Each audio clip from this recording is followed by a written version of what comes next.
Hey, housewives, come on in. You know the dirty dishes are still in the sink and the laundry is still in the basket. Pop your AirPods in and make yourself at home here. I'm Tori. I'm Tracy.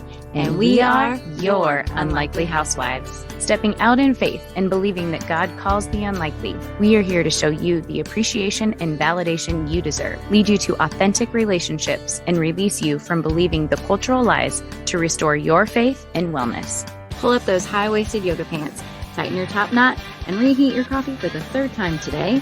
Turn up the volume, and let's go.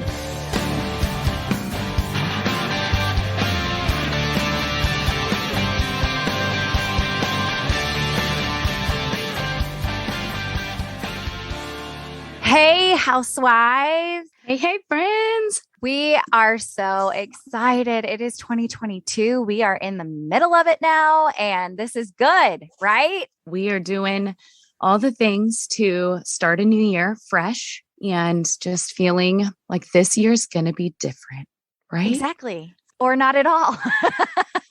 Either way, we're going to have fun doing it. That's true. That's true. It's all about the way you look at it and what you're willing to accept, right? Perspective. Exactly. So we've had to change things up just a little bit.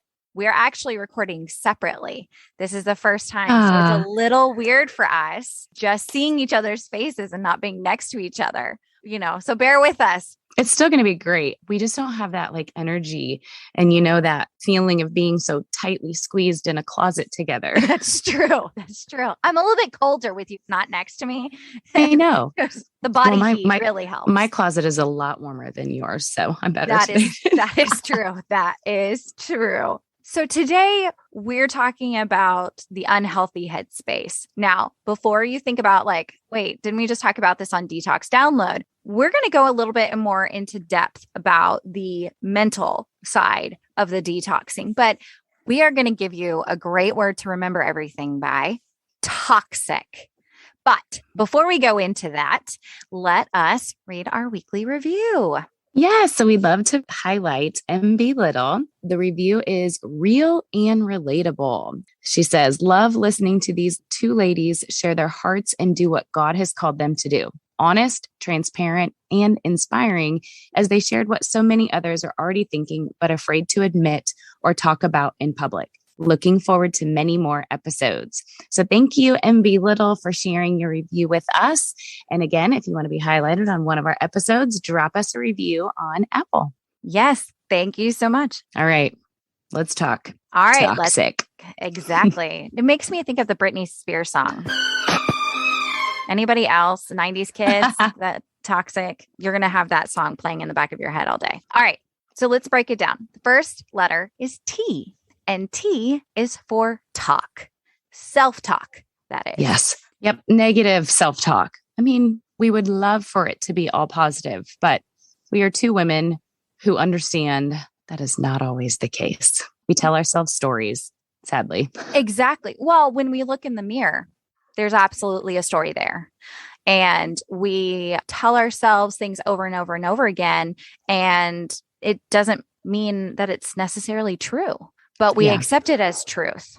Yeah. The problem that I probably would say I struggle with most is the comparison, the stories I tell of what other people are thinking of me or saying about me, which again, that's my own self-talk, but I'm making up a story of what someone is thinking about me. Well, you can't read their mind. So it's like, just because they didn't wave to you as you were driving by, I immediately think, oh my God, she's mad at me. What did I do? And then I start processing, going backwards and going, okay, wait, did my kid say something? Did I say something? I'm scrolling our text message and going, wait, hold on. Why didn't they invite me to this? And it's a story we tell ourselves, and they could just because she didn't see me or she didn't text back. So I have a couple of friends who are not as text quick to respond to me as I am to them. Now, I tell myself a story that, okay, they're mad at me, something's wrong. And I've been so brave enough to text them, and they'll laugh if they're listening to this episode and be like, okay, it's been a couple days. Could you please text me back? I'm starting to get a complex and starting to think that something's really wrong because you haven't responded to my text.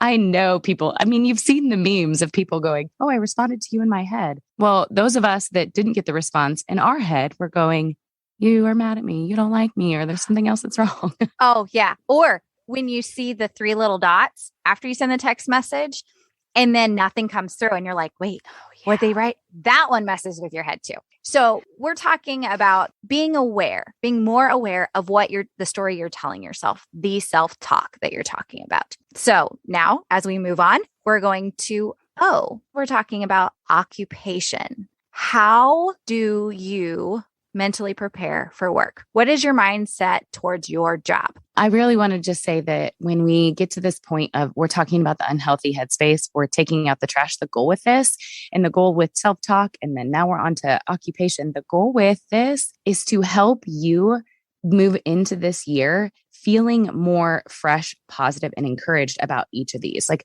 we know that the mental space being off is really where the imbalance comes from for reaching our goals and striving for things. So when we're talking about the occupation, it is how are we viewing it? How are we looking at it? How are we feeling about it? And at what pace are we working with it? Are we hustling? Are we stepping into too much? And the hustle mentality, hustle's been a huge thing because that is like, if you're not hustling, then you're not working, right? But I feel like it's number one reason why people are burned out is because it's go, go, go, go, go, go, go, or they're pushing being married to a salesman. Essentially, everything is pushed towards the end of the month. So I know at the end of the month, those couple of days is crazy because all of us people are hustling, right? You want to get it in before the end of the month and all the things. But if we step back and go, wait, this is not hustling. I don't have to hustle to get what I want. Exactly. Because then the first week of the month, they're exhausted. I know for my sales business, I'm exhausted if I'm pushing towards month end. And then I feel like, okay, well, I can take the next couple of days off. And then before I know it, it's the 5th of the month. And then I'm right back into the hustle. Yeah. And I think that there's a season for the hustle, but if you're on social media and you're following people who are in sales or in an industry that causes end of month pushing and sales and all of that, the message is that you must only hustle. You must always show up. You must always be present. You must always, always, always. Pace that everybody wants you to be is high, like always on the high, and while there's, like I said, a season for that, it's so unhealthy mentally. That is where you get drained. You've heard, oh, I've been burning the candle on both ends. You hear that all the time. Well, that's not healthy for anybody's body, their health, mental space, and time with family, your spouse. Like it takes away. Absolutely. And our spouses are typically away from the family, so much so that they're with their coworkers more. Mm-hmm. I mean, in the awake hours, if you think about it, if somebody is working 50, 60, 70 hours a week, which is totally possible, their coworkers are seeing them more. When people are living to work, when people really should be working to live. You work so you can get a paycheck, so you can provide for your family and do things with your family. And I would go back to, so when we lived in Texas, Dallas is a much different mindset when it comes to work and the mentality. Everything in Dallas is fast paced, absolutely everything. And it moves fast and it moves fast. And in sales, especially, because if you can't get this product to me in the next 24 hours, there's the guy next to you that can get it to me and he can probably do it cheaper. So that's where Andrew and I were coming from. And so when we moved to Kansas, that was one of the hardest things for him because people were not ready for that. That was not the Midwest mindset. People were like, okay, well, it's 5:00. So I'm going to go hang out with my family and, and we'll talk about this tomorrow. And Andrew was like, what? Wait. So we talked about it and I was like, that was a hard shift for him. To probably a healthy one, but totally healthy. I mean, Kansas has been the best thing for our family. And I am so thankful God put us here because it has made a total shift for us to focus on our family rather than the other stuff. So, yeah. Well, and with the occupation, we're talking the hustling part being one of the negative mental spaces that we really struggle with, but also not being happy. There's a lot of people that aren't happy with their job. There's a lot of people that I know in the season that I'm in, I know a lot of stay-at-home moms that actually kids are in school, they have that time now and they want to do something, but they don't know what to do. And I know for, you and I, we obviously have found this podcast and we found some other passions that we are doing. And it takes a lot of courage and it takes a lot of that really getting your mental state right to want to step into something new, because it is risky. There is a lot of anxiety. There is a lot of things that come with it in that new, fresh line of work. But if you're aligned with God and you're stepping into your purpose, then you're going to know that He's with you, He's got you, and He's going to do this. And so with this occupation struggle of this, are we hustling too much, or are we unhappy, or are we just not aligned with our purpose? We want to encourage you to just ask yourself the questions. Is there some trash in one of those areas we need to clear out? How is our headspace? And are we where we want to be or where God wants us to be? Well said. All right. How about we talk about the X? The X. Getting an X. Exactly.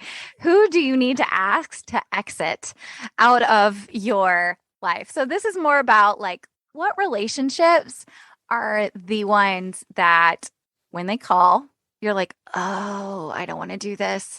Or after you're with them in person, you feel drained, you're exhausted. You're like, this is just not, you can tell you're hesitant to have that. Now, sometimes it's a family member and you can't ask a family member like, all right, peace. You don't give me peace, so you're out.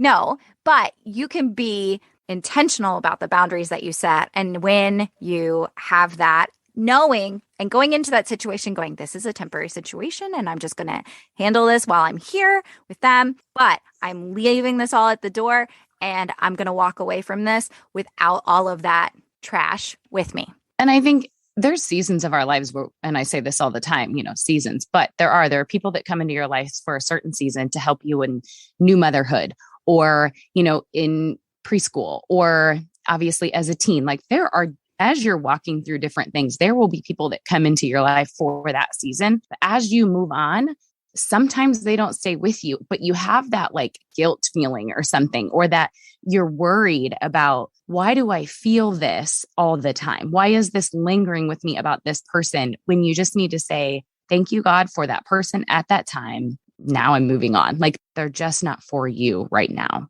That's really good.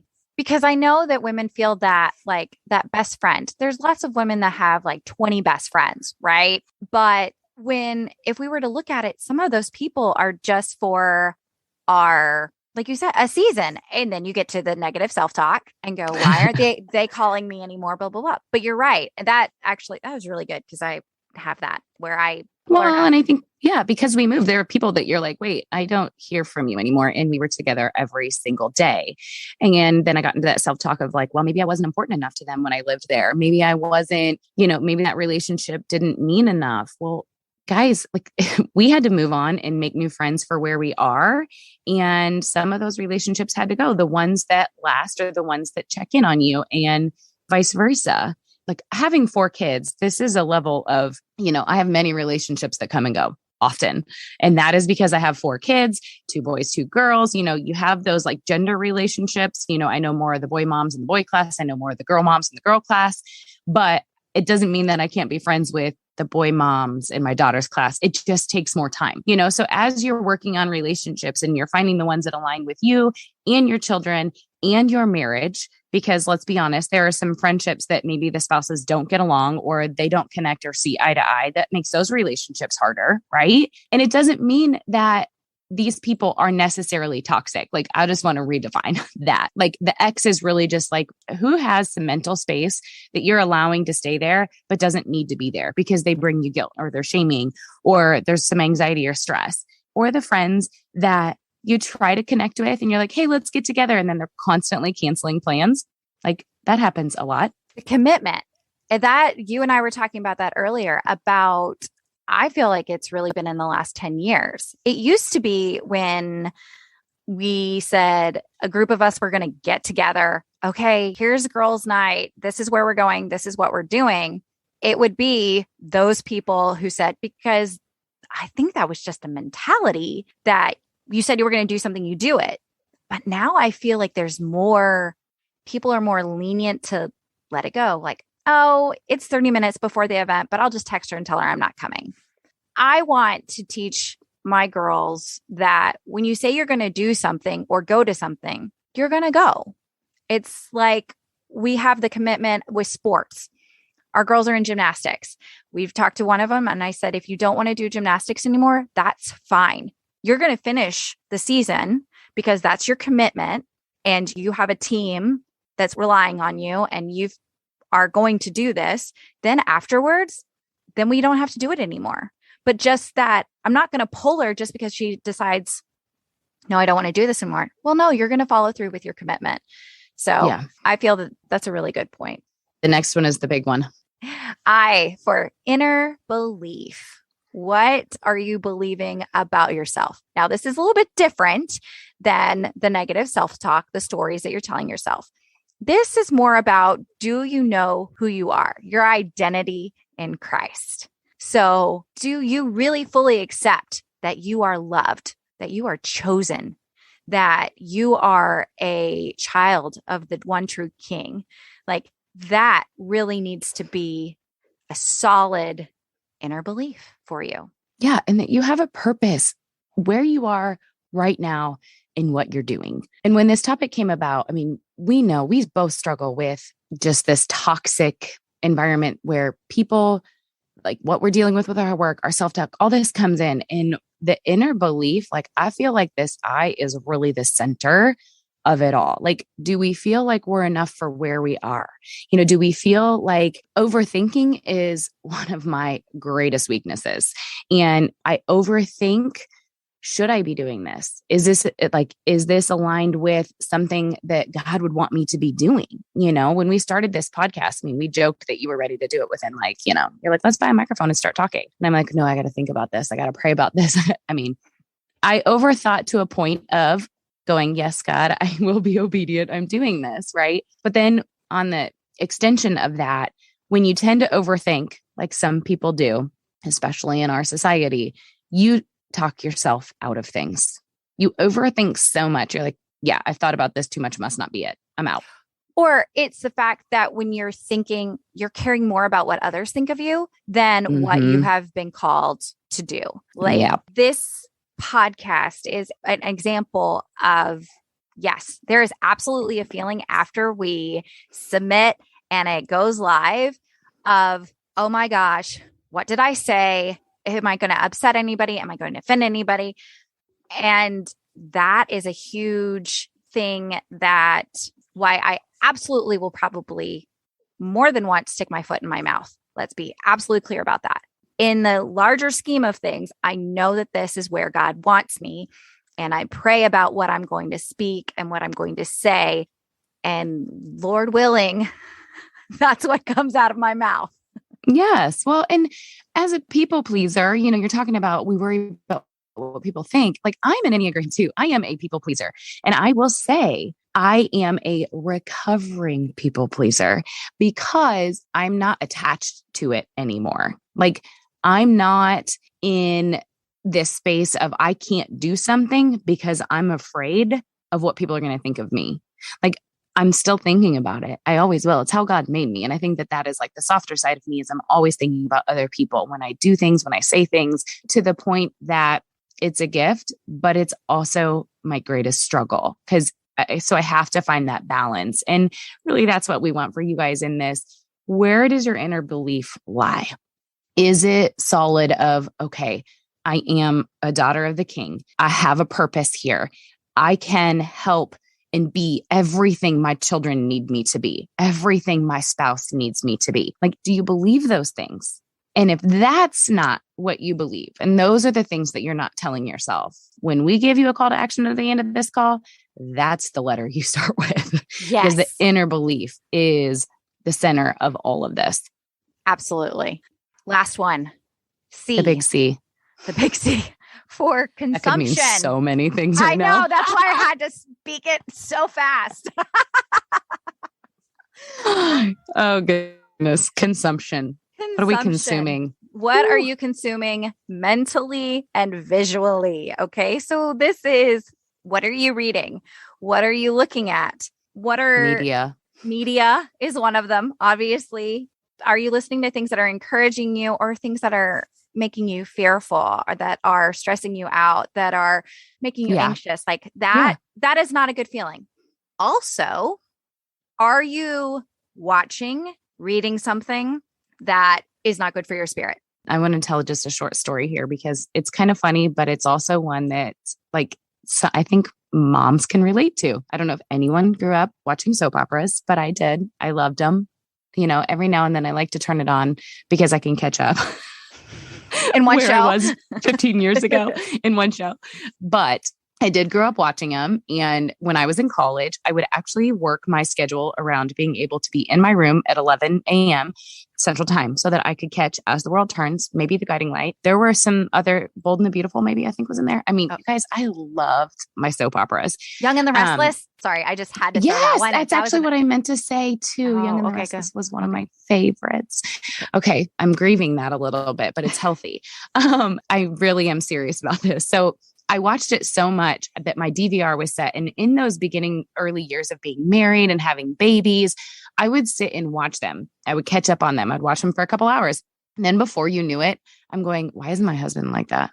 Why is that? Why is my life not like that? I mean, we got the fighting part down, but that like passion and intimacy and like that hot sex and all that, I'm like, yeah, that's not what my marriage looks like. I mean, it's good and all, but it didn't look like that. So I realized that my consumption of watching the soap operas was actually like changing my mental view and my expectations. So I had to cut that. And then once I cut it, I cut that tie, I cut those strings. I haven't watched it since. Now, that's just a soap opera, but that's also the same level as pornography. And we have to talk about that because there are forms of porn everywhere that both men and women consume. And it creates expectations and it creates temptations that actually don't fill our spirit and fill our hearts with how we should be living. And you're right on that. It literally changes your brain. It is proven that when you're consuming things like porn, it is changing your brain to where you're getting a shot of dopamine, right? Yeah. And then the more you do it, it becomes harder and harder to get dopamine from real life, things that are not aligning with what you're seeing on the video or in the magazine centerfold, that like you said, your expectations of real life become skewed. And I think one of the greatest porns for women that is rampant are romance novels and rom-coms. Mm-hmm. Because how often do you watch a rom-com and then go, gosh, my husband doesn't do that. My spouse doesn't do that. Like, that would have been so nice if he had proposed that way. And it's the expectations. Now, I'm not saying that those can't be enjoyed in a certain space. You can absolutely enjoy a rom-com, go to the movies and watch that. But if that is what you're creating your expectations of what a relationship and marriage is supposed to look like, what love is supposed to look like, you're never going to be fulfilled ever, because no one can meet those expectations.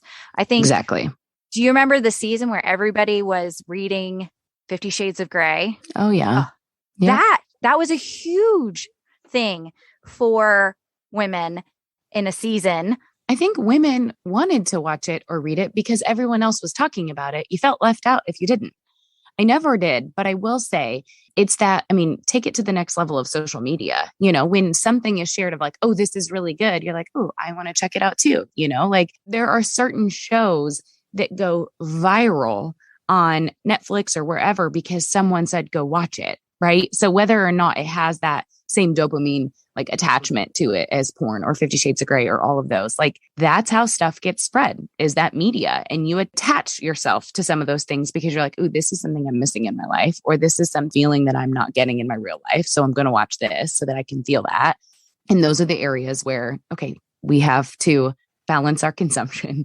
Are we filling it with worship music? Are we filling it with our time with the Lord? Are we filling it with people who fill our spirits with good things? Well, I want to throw in one other thing because my friends know me. I am a true crime junkie. Yep. Okay. I listen to all the true crime podcasts. I have a friend that listens to them all too. And I will message her. I'm like, I'm done with this one. Give me another one. And that is a space where I have had to balance my consumption. There are certain podcasts that I don't listen to anymore because they make me anxious, or I don't like the ones that are unresolved. I like cases closed. The guy went to jail. I want to know, I want to know that one, because there were some that were just like making me fearful of everyday life. Now, I like to be aware. I talk to my children on the regular about there are bad people out there. There are terrible things that people would want to do to you. Be aware of your surroundings. So there is a sense of like, I do use it to teach my children to help protect them. Safer. Right? Safer. Yeah. Thank you. But it again, if you're consuming it all the time and that's all you think about, that's not a great space. I mean, I watched Dexter, the TV show. I would start at the back of the couch with my back against it. By the end of the show, I was up on the edge of my seat and my hands were clenched because I was so anxious about like, is he going to get caught? What's going on? I don't know. And then I was like, why am I doing this to myself? My entire body was like the stress and the adrenaline. And I was like, I don't want that. So I stopped watching Dexter for that reason. Well, and I want to touch on that because I know so many people are actually feeling what you're feeling, because there's a couple shows that my husband watches all those crazy shows too. And one of them, I was the same way. I'm like, I'm out, because then I couldn't sleep. So moving on to that just for a minute, like when your mental space isn't right and it is consumed with all of this anxiousness and all of these feelings, you're not even sleeping, or you're watching the shows, or you're laying in bed scrolling social media, fall across social media of something, that is, oh, now I'm going to have these expectations, or comparing my marriage, or comparing, what my kids are doing. Like, you guys, the consumption of this, if this is what you're thinking about, that's causing you to not sleep, or it's causing you stress during the day, this is absolutely something that we want you to address personally. And to kind of, before we wrap up, I want to go through the 5 really acronyms here of toxic. When we started talking about this unhealthy headspace, take out your trash, really, we had a lot of ideas. We had a lot of topics. We're like, man, this is something where we're also unloading and looking at, wow, we need to take out a lot of trash ourselves. And it's just like any health journey. It's just like a physical health journey. It takes time to take those baby steps to get on the right track of getting to where you want to go. Obviously, our goal is to help you step into who God called you to be. And in order to do that, you probably need to take out some trash, and you probably need to look at that mental space and go, okay, where do I need to start? And with toxic, like we said before, the I, that inner belief, that may be where you want to start. The T actually is self-talk. Negative self-talk. What are you telling yourself? What are the stories that you are making up that someone else has said about you, which probably isn't true? The O, the occupation. Are you hustling? Are you not happy? Have you not found your purpose? Where are you in that mental space? And is that something that you need to work with a life coach on? Talk to someone who has been in your shoes to help you move forward in that area. X, who needs to be your ex? Who needs to exit a relationship? This is someone who causes you extra anxiety or stress when they call, text, lack thereof, if they cancel plans with you. It's just not someone who in this season of life is filling you full, filling your bucket. Obviously that inner belief, not enough. Are you telling yourself, are you overthinking? Are you people pleasing too much that is not aligning with who God says you are? Okay. And that last one is the consumption. Are you consuming too much negative things that are causing you to have expectations on your life that are not real? How's that for toxic? That was real. That was an incredible summary. Well done. I'm very impressed with that. That was very nice. Very nice. So bookmark that, y'all. And you can just replay that 3 minutes of where she's going through the summary. That was excellent. Okay. So your call to action, housewives, is take something, one thing from there. Like she said, it's a slow baby step. If you try to take out 5 of these things at once, it's not going to happen and they're not going to stick. So decide that you want to remove one thing that you're going to focus on, one thing you're going to change, but make that decision, stick with it. And until you get that one, okay, I feel like this is good, then move on to a next one. But don't do that until you have really made a solid foundation for one of them or where you want to start. So absolutely. Can I just say, I can't wait to be in the same closet with you next time. This just didn't feel the same. It didn't. It was hard to vibe off of each other like we do. I think we did know. a pretty good job, but yeah, it's going to be interesting. You guys will have to let us know. Like, no, be in the closet together. Yeah. And no one will understand what you're talking about. That's when we post this on Instagram, make that be your, if you liked it, separate closets or same closet, you can put that in the comments and we'll confuse everybody. We love it. All right, you guys, we love you, housewives, and we will see you next week. Whether we made you laugh or cry today, we pray you feel appreciated, bolder and braver than yesterday, stronger and more faithful for tomorrow, but living in who you were made to be today. Join our online community on Facebook. Find our link in the show notes. Be sure to review and subscribe on Apple Podcasts or wherever you enjoy listening. Until next time, housewives, we give you permission to walk confidently, freely, and be intentional in your slippers or stilettos.